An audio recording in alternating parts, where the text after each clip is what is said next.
দুর্নীতি কমাতে সরকারি কর্মচারী আচরণ বিধিমালায় পরিবর্তন আসছে। হালনাগাদ করা হচ্ছে শুদ্ধাচার নীতিমালা। সচিব সভা শেষে এই ক্ষেত্রে দ্রুত ব্যবস্থা নেওয়া হবে জানিয়েছেন মন্ত্রিপরিষদ সচিব মাহবুব হোসেন।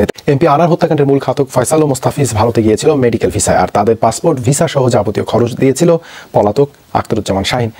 এক ছাগল যেন সব কেড়ে নিল আলোচিত রাজস্ব কর্মকর্তা মতিউরের। অঢেল সম্পদ আর সাম্রাজ্য গড়লেও দিয়েছেন গা ঢাকা। কোথায় আছেন তা জানা নেই কারো। বান্দরবান সদরের সুয়ালকের মাছের পাড়ায় সাবেক পুলিশ প্রধান বেনজির আহমেদ স্ত্রী জিশান মির্জা ও কন্যা ফারহিন রিশতার নামে ক্রয় করেন 25 একর জায়গা।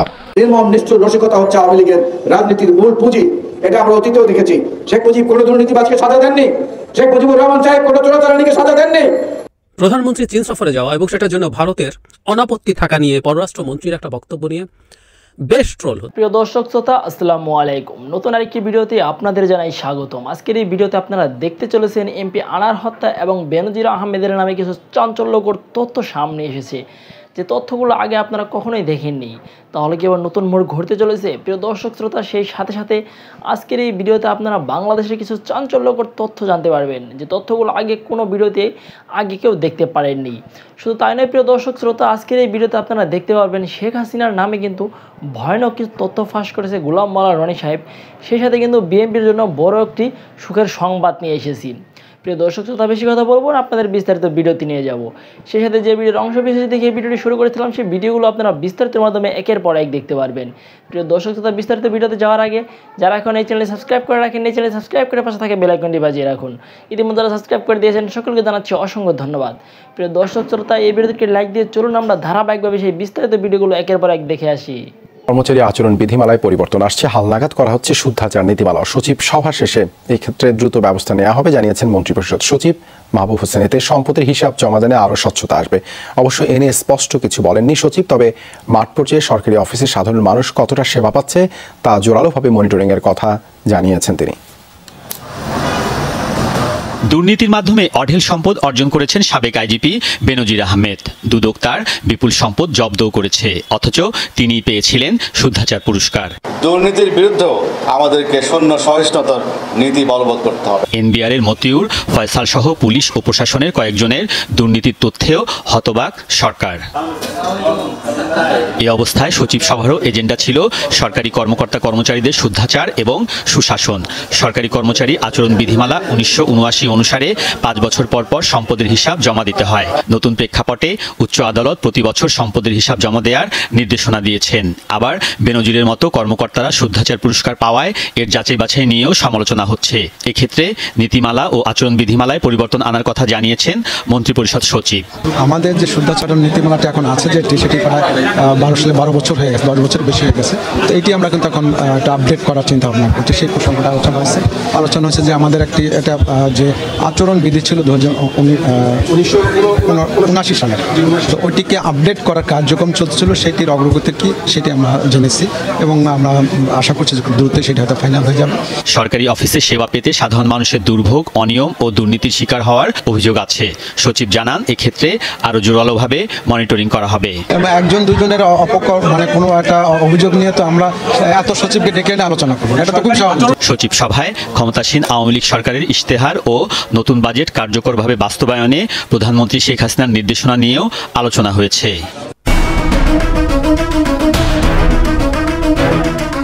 এক ছাগল যেন সব কেড়ে নিল আলোচিত রাজস্ব কর্মকর্তা মতিউরের। অঢেল সম্পদ আর সাম্রাজ্য গড়লেও দিয়েছেন গা ঢাকা। কোথায় আছেন তা জানা নেই কারো।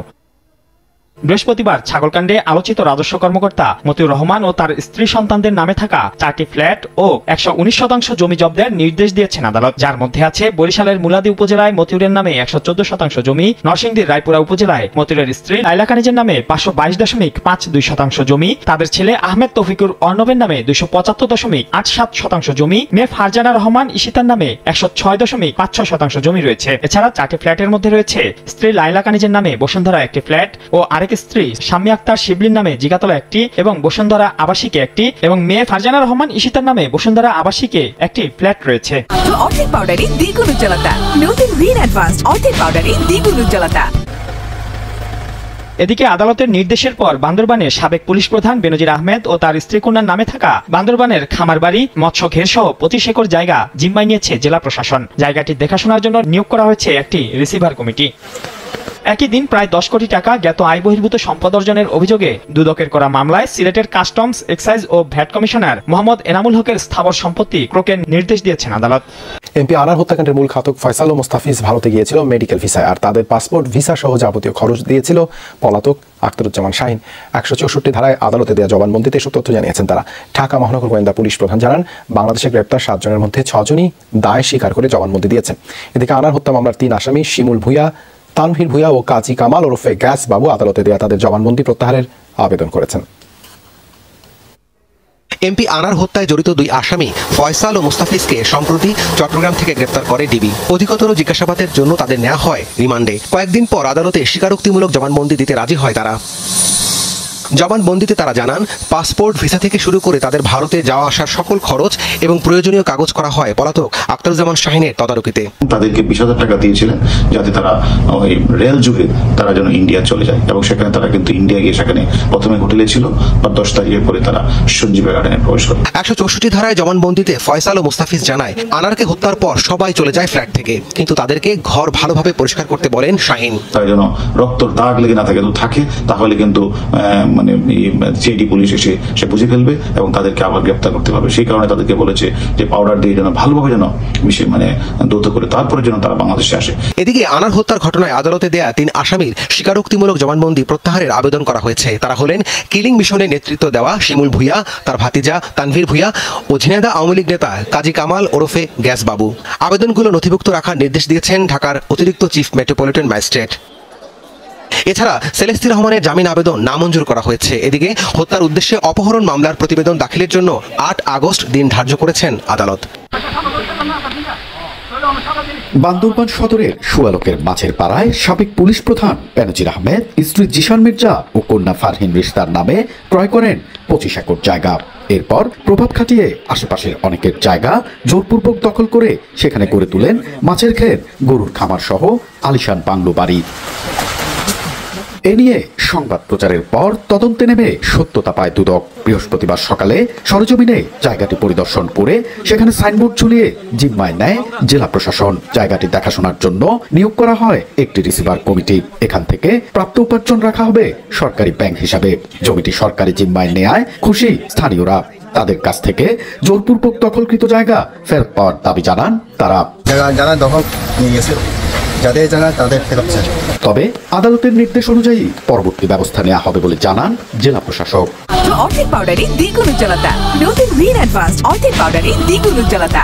মোতাবেক জেলা প্রশাসকের রিসিভার নিয়োগ করেছে। জেলা প্রশাসক একটি কমিটি গঠন করেছে। কমিটি এইটার দেখভাল জেলা প্রশাসক বা রিসিভারের পক্ষে করে থাকবেন। তারা যে আদালতের নির্দেশনা আছে সেই মোতাবেক 2 মাস পর যে প্রতিবেদন প্রেরণ এবং আয় ব্যয় হিসাবগুলো সেগুলো এই আদালতকে দুদকের মাধ্যমে আদালতে অবহিত করবেন। 2016 সালে র্যাবের মহাপরিচালক থাকাকালীন এই জমিটি কেনেন বেনজির আহমেদ। অবশেষে পুলিশের সাবেক আইজিপি বেনজির আহমেদের পার্বত্য জেলা বান্দরবানের খামার বাড়ি ও 25 একর জায়গা জিম্মায় নিয়েছে জেলা প্রশাসন। গঠন করা হয়েছে তদন্ত কমিটি, নিয়োগ দেওয়া হয়েছে রিসিভার। তবে ভুক্তভোগীদের দাবি, তাদের কাছ থেকে জোরপূর্বক দখলকৃত জায়গা ফেরত চায় তারা। নির্মম নিষ্ঠুর রসিকতা হচ্ছে আওয়ামী লীগের রাজনীতির মূল পুঁজি। এটা আমরা অতীতেও দেখেছি। শেখ মুজিব কোনো দুর্নীতিবাজকে সাজা দেননি। শেখ মুজিবুর রহমান সাহেব কোনো চোরাচালানিকে সাজা দেননি। শেখ মুজিবুর রহমান সাহেব তার পাশে লুটপাট করা তার নেতাদেরকে কোনো শাস্তির আওতায় আনেননি। শুধু মাইকের সামনে দাঁড়িয়ে বলেছেন আমার চতুর্দিকে চাটার দল। মাইকের সামনে দাঁড়িয়ে বলেছেন মানুষ পায় সোনার খনি, তেলের খনি, আমি পেয়েছি চোরের খনি। অর্থাৎ কার্যকর কোনো ব্যবস্থা তারা নেয় না। সেই ব্যবস্থাটা নেয় বিরোধী দলের উপরে, প্রতিপক্ষের উপরে। যে কারণে আজকে দেশের মানুষের জীবন অতিষ্ঠ হয়ে গেছে, অত্যাচারে জর্জরিত হয়ে গেছে নানা দিক থেকে। তারা অর্থনৈতিকভাবে, রাজনৈতিকভাবে, কথা বলার স্বাধীনতার অধিকার থেকে। রাষ্ট্রের যত প্রতিষ্ঠান আছে যেখানে জনগণের অধিকার, সেখানে আজকে আওয়ামী লীগের একচেটিয়া অধিকার তারা প্রতিষ্ঠা করেছে। অনাচার, অনিয়ম, অত্যাচার এবং অসৎ যত কর্মকাণ্ড রয়েছে সব কিছুতে পুরো দেশটাকে একটা গ্রাস করে ফেলার মতো অবস্থা হয়েছে। এই দেশ এইভাবে চলতে পারে না। অর্ধেক পাউডারে দ্বিগুণ উজ্জ্বলতা, নতুন রিন অ্যাডভান্স অর্ধেক পাউডারে দ্বিগুণ উজ্জ্বলতা। মুক্তিযুদ্ধের মূল্যবোধ, স্বাধীনতা যুদ্ধের যে মূল্যবোধ, যে চেতনা, গণতন্ত্র, সাম্য, মানবিক মর্যাদা এবং সামাজিক ন্যায় বিচার, সেই জায়গা থেকে যোজন যোজন মাইল দূরে রাষ্ট্রকে নিয়ে গেছে এই আওয়ামী লীগ। এদেরকে ঠেকাতে না পারলে, এদেরকে প্রতিহত করতে না পারলে বাংলাদেশের অস্তিত্ব বিপন্ন হয়ে যাবে। যারা কথায় কথায় যুক্তি দেখায়, ভারতে না হলে আমাদের কি হবে, ভারতে না হলে আমাদের কি হবে। তাদেরকে বলতে চাই, ভারতের সঙ্গে বৈরী সম্পর্ক আমরা কেউই চাই না, কিন্তু আমাদের নিজেদের স্বার্থ বিকিয়ে দিয়ে ভারতের ঋণ আজীবন বলে শোধ করতে হবে, এই নীতি তো বাংলাদেশের মানুষ বিশ্বাস করে না। ভারতের সঙ্গে কোনো ট্রানজিট নয়। আজকে আওয়ামী লীগ সভানেত্রী জাতীয় সংসদে যা বলছেন, এই কথা বিকৃত ব্যাখ্যা। তিনি বলছেন ট্রানজিট দিলে ক্ষতি কি? ট্রানজিট বলে কোনটাকে? এক দেশ থেকে ঢুকবে, মাঝখানে আর এক দেশ হয়ে আরেকটি দেশে চলে যাবে, সেটা হলো ট্রানজিট। কিন্তু আজকে ভারত কি চাচ্ছে? ভারতের সঙ্গে সরকার কি চুক্তি করেছে? ভারত থেকে ট্রেন আসবে, বাংলাদেশ হয়ে আবার ভারতে গিয়ে ঢুকবে। এটা ট্রানজিট না, এটা হচ্ছে করিডোর। বাংলাদেশ কারো করিডোর হিসেবে ব্যবহৃত হতে পারে না। গতকালকেও আওয়ামী লীগের সাধারণ সম্পাদক সাভারে তাদের জনসভায় বলেছেন, আবার বলেছেন খেলা হবে, খেলা খেলা আবার শুরু হবে, অমুক জায়গায় খেলা হবে, তমুক জায়গায় খেলা হবে। এত খেলাধুলার ইচ্ছা, তারপরেও কারো কোনো সংসার টিকে না, চলে যায়, একাকী নিঃসঙ্গ জীবন যাপন করতে হয়। এত যখন খেলাধুলা করার ইচ্ছা, রাষ্ট্রকে নিয়ে দয়া করে খেলবেন না, সাধারণ মানুষের জীবনকে নিয়ে দয়া করে খেলবেন না। আজকে বাজারে গেলে মানুষ অস্থির হয়ে যায়, মানুষের ব্লাড প্রেশার বেড়ে যায়, হৃদরোগের যারা রোগী তারা বাজারে গেলে তারা অসুস্থ হয়ে পড়েন। প্রত্যেকটি জিনিসের দাম মানুষের নাগালের বাইরে চলে গেছে। মানুষ দুবেলা ঠিক মতো খাওয়ার জন্য যে প্রোটিন তার শরীরে দরকার, সেটা এখন সংগ্রহ করে খেতে পারে না। তার মধ্যেও বড় বড় কথা, তার মধ্যেও নিজেদের যা খুশি তাই করা। এই পরিকল্পনার মধ্য দিয়ে যে সরকার এগুচ্ছেন, তারা নিজেরাই নিজেদের জন্য যে গর্ত করেছেন, সেই গর্তে পড়ার লক্ষ্যেই তারা। আজকের এই দিনটিতে আমি যখন ভিডিও করছি, বারটি হলো রবিবার, আর তারিখ হলো 2024 সনের জুন মাসের 23 তারিখ। এই দিন অর্থনীতির যে আমাদের ভাষা, সেই ভাষায় জুন ক্লোজিং আজকের এই দিনটিতে। আজকে বাজেট পাশ হচ্ছে এবং আমরা একটা নতুন অর্থ বছরে ঢুকছি। আর গতকাল 29শে জুন ঢাকা শহরে বিএনপির একটা সমাবেশ ছিল, এবং সমাবেশটা ছিল বেগম জিয়ার মুক্তি এবং তার সুরক্ষা নিয়ে। বলতে গেলে স্মরণকালের সবচেয়ে বিশৃঙ্খল একটি অবস্থার মধ্যে বিএনপি সময় পার করছে। তো এরকম একটি সময়ের মধ্যে একেবারে অল অন এ সার্টেন, কোনো রকম পূর্ব প্রস্তুতি ছাড়া যে অবিস্মরণীয় একটি জনসভা বিএনপি দেশবাসীকে উপহার দিল, এটি যারা সেখানে না গিয়েছেন তারা বুঝতে পারবেন না। স্বতঃস্ফূর্ত, প্রাণবন্ত এবং যাকে বলা হয় হৃদয়ের সমস্ত অর্ঘ ঢেকে দিয়ে বিএনপি নেতাকর্মীরা সেখানে হাজির হয়েছেন। এখানে অর্ঘ ঢেকে দিয়ে বলতে আমি যেটা বোঝাচ্ছি সেটি হলো তাদের অনেক বেদনা, অনেক ভয়, অনেক আতঙ্ক, অনেক কষ্ট, এই সবগুলো চাপা দিয়ে তারা তাদের নেত্রীর মুক্তির জন্য যেভাবে রাজপথে এই সময়টিতে জড়ো হলেন, এতে প্রমাণিত হয় যে বিএনপি দলটি কত শক্তিশালী, কতটা জনপ্রিয় এবং নেতাকর্মীরা কতটা উজ্জীবিত হতে পারে, কতটা সাহসী হতে পারে, বেপরোয়া হতে পারে। এটা গতকালকের এই অনুষ্ঠানটির মাধ্যমে আবার প্রমাণিত হলো। দ্বিতীয়ত, এটার কাউন্টার সরকার একটি প্ল্যান করার চেষ্টা করেছে। মানে সরকার বলতে সরকারি দল, এখন তো আওয়ামী লীগ আর আওয়ামী লীগ সরকারের মধ্যে কোনো পার্থক্য নেই। তো তারা বঙ্গবন্ধু এভিনিউতে অনুষ্ঠান করেছে এবং সেখানে সীমাহীন বিশৃঙ্খলতা। মঞ্চে দাঁড়িয়ে নেতারা গালাগাল দিচ্ছেন কর্মীদেরকে, কাউকে ব্যানার নামাতে বলছেন, কাউকে বসতে বলছেন, কে কার কথা শুনে। কেউ আকুতি জানাচ্ছেন যে আপনারা যদি এরকম ধরনের কর্মকাণ্ড করেন তাহলে আমাদের তো লজ্জায় আর আমরা মুখ দেখাতে পারছি না।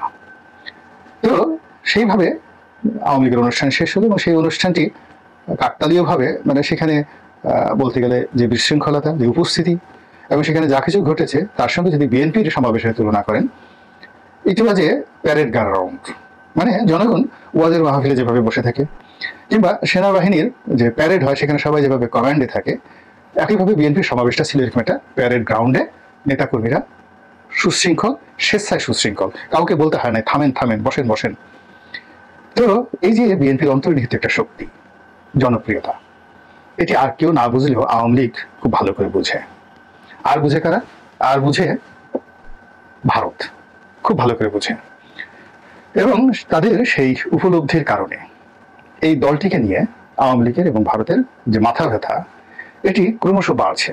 আওয়ামী লীগের ক্ষমতা যত দীর্ঘায়িত হচ্ছে, আওয়ামী লীগের সভানেত্রী যত বয়স বাড়ছে, নেতা কর্মীরা ক্ষমতার স্বাদ পেতে পেতে পেতে পেতে যখন এখন আত্মকলহ এবং নিজেদের মধ্যে মারপিট এবং চুরি করা সহায় সম্পত্তি ভাগাভাগি করা ছাড়া এই মুহূর্তে তাদের মধ্যে আসলে তেমন কোনো গুরুত্বপূর্ণ কর্মকাণ্ড নেই।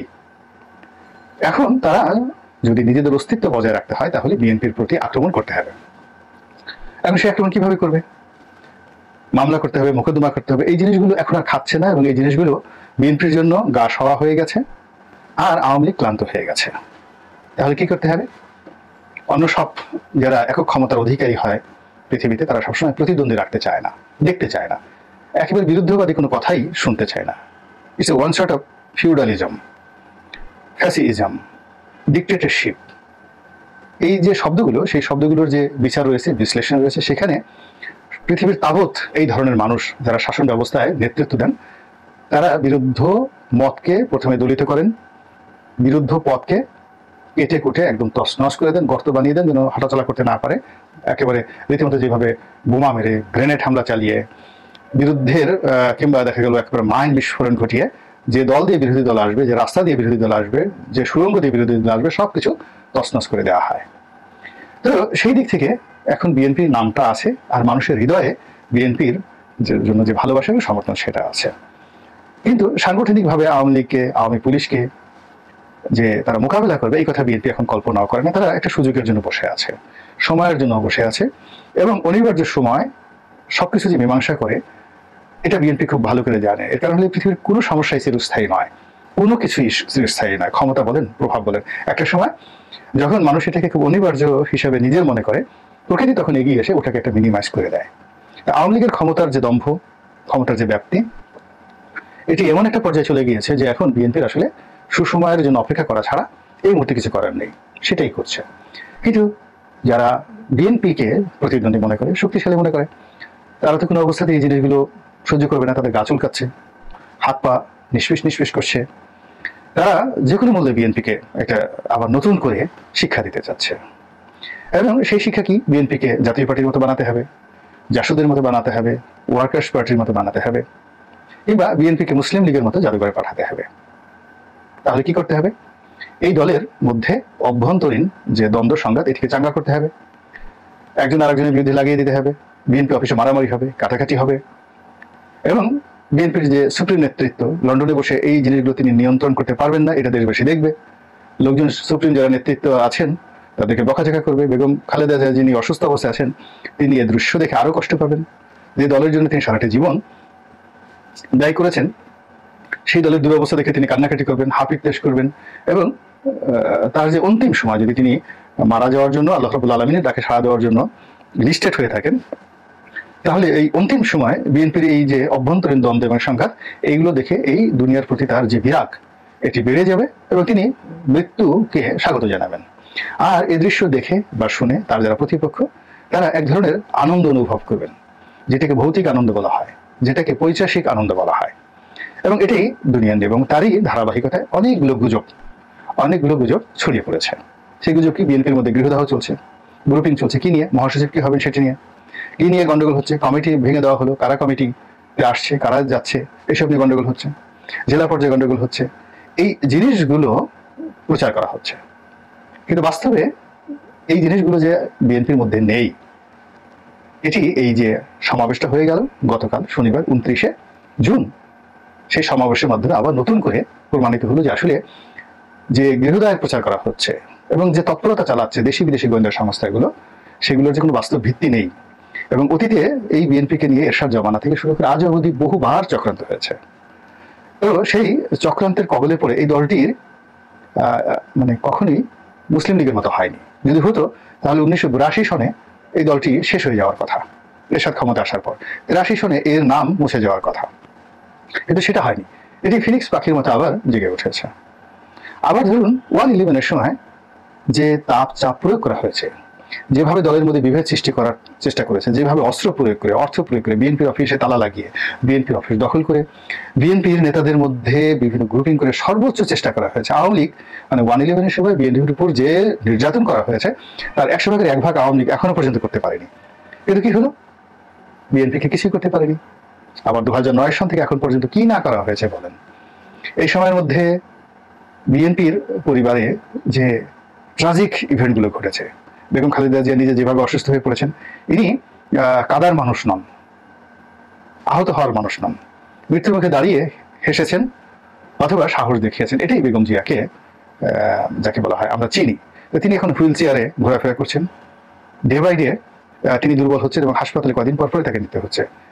পূবের চাঁদ পশ্চিম উঠে গেল, এটা যে তার অভিনয় এবং তিনি যে ঢং করছেন তার মানে যাকে বলে, অন্য রাজনীতিবিদ আছে না যে ঢং করে, সং করে, মাঝে মধ্যে ভং ধরে, তো বেগম জিয়া আসলে এরকম ভনিতা তার মধ্যে এই জিনিসগুলো নেই। এমনকি তারেক রহমান সাহেবের বিরুদ্ধে কিন্তু আর যা হোক না কেন সংভং করার অভিযোগ তার বিরুদ্ধে নেই। তিনি যা কিছু বলেন, ভালো বলেন মন্দ বলেন, স্ট্রেট ফরওয়ার্ড, একেবারে স্ট্রেট ফরওয়ার্ড। যাকে শ্রদ্ধা করেন তাকে ওইভাবে করেন, যাকে ঘৃণা করেন ওইভাবে ঘৃণা করেন। কিন্তু ভনিতা বা মুনাফিকি ঠিক আমি আসলে বেগম জিয়া বা তারেক রহমান সাহেবের মধ্যে দেখিনি। স্ট্রেট ফরওয়ার্ড, পছন্দ হচ্ছে না গেট ফায়ার, চলে যাও আমার কাছ থেকে। তো এইভাবে চলছে এবং এরই মধ্যে এই যে প্রচার এবং প্রোপাগান্ডা, এই প্রোপাগান্ডার ফলে মূলত যারা এই চেষ্টা করছে বিএনপির মধ্যে গন্ডগোল বাঁধানোর জন্য, তাদের যে কপল মানে গাল, কপলে নতুন কলঙ্কের তিলক পড়বে। আর এর মাধ্যমে বিএনপি আরো পরিশুদ্ধ হবে, আরো শক্তিশালী হবে। এবং বিএনপির মধ্যে যে 2-10 জন 20 জন 50 জন দালাল নেই, কথা ঠিক না, আছে। এর মধ্যে কি মুনাফিক নেই, মির্জাফর নেই? অবশ্যই আছে। এরা কি সরকারের কাছ থেকে টাকা পয়সা পায় না? অবশ্যই পায়। এবং এটি কি দলের হাইকমান্ড জানে না? অবশ্যই জানে। তারপরে কি করছে? সরকারের টাকা দিয়ে ধরুন সে বিএনপির ভিতরে খেলাধুলা করার চেষ্টা করছে, আবার বিএনপি তাকে দিয়েই সরকারকে গালাগালি করাচ্ছে এবং জানা সত্ত্বেও তার শেষ রক্তবিন্দু দলের জন্য কিন্তু ব্যবহার করছে। This is the success of BNP. বিএনপির মধ্যে যারা এরকম বেঈমান মুনাফিক আছে তাদেরকে বিএনপি ব্যবহার করছে দলের পক্ষে জানা সত্ত্বেও। আর তারা সরকারের টাকা খেয়ে আবার বিএনপির চেয়ারে বসে সরকারের বিরুদ্ধে গালাগাল দিচ্ছে এবং বলছে একটু গালাগালি না দিলে তো আমি আপনাদেরকে সার্ভিস দিতে পারবো না। সরকার বলছে ইটসোকে। তো টাকা খাচ্ছে সরকারের, গালাগালি দিচ্ছে সরকারকে, আর সার্ভিস দিচ্ছে বিএনপিকে। বুঝতে পারছেন যে জিনিসগুলো কিভাবে চলছে? এটি ঠিক পলাশির যুদ্ধের মতো নয়, যেখানে মির্জাফর, তারপরে মীর মদন, ঘসেটি বেগম, এরা কিন্তু 100% ইংরেজদের পক্ষে কাজ করেছে। তারা প্রকাশ্যে নবাবের বিরোধিতা করেছে, তারা নবাবের সঙ্গে মুনাফিকি করতে পারেনি। কিন্তু এখন বিএনপির মধ্যে যারা আছে তারা মুনাফিকি করছে, সরকারের সাথে মুনাফিকি করছে, বিএনপির সাথে মুনাফিকি করছে। কিন্তু আলটিমেটলি সরকারের এখানে ব্যাড ইনভেস্টমেন্ট হয়েছে, আর বিএনপি সরকারের ইনভেস্টমেন্টে দিয়ে এদেরকে মঞ্চে দাঁড়িয়ে সরকারের বিরুদ্ধে এদেরকে দাঁড়াই কাজ করাচ্ছে। ফলে সমীকরণটা কোথায় গেল? সমীকরণটা হলো শেষ পর্যন্ত বিএনপি তার কাঙ্ক্ষিত মাকামে পৌঁছে যাবে। আর যারা বিএনপিকে নিয়ে চক্রান্ত করছে তারা এইভাবে মুনাফিকদের দ্বারা অতিরিক্ত মুনাফা অর্জনের যে লোভ এবং লালসা, সেই লালসার দ্বারা তারা ক্ষতিগ্রস্ত হবে। আল্লাহ আমাদের সবাইকে হিদায়াত দান করুন। প্রিয় দেশবাসী, শুরু থেকে শেষ পর্যন্ত যারা এই ভিডিওটি দেখেছেন সকলকে জানাই অসংখ্য ধন্যবাদ। যারা এরকম নিউজ ভিডিও পেতে পছন্দ করেন তারা অবশ্যই এই চ্যানেলটি সাবস্ক্রাইব করে পাশে থাকা বেল আইকনটি বাজিয়ে দিবেন। যারা এখন এই ভিডিওটি শেয়ার করেননি, এই ভিডিওটি দ্রুত শেয়ার করে সকলকে দেখার সুযোগ করে দিন। আজকের মতন এই পর্যন্ত, দেখা হচ্ছে পরবর্তী কোনো ভিডিও নিয়ে ইনশাল্লাহ।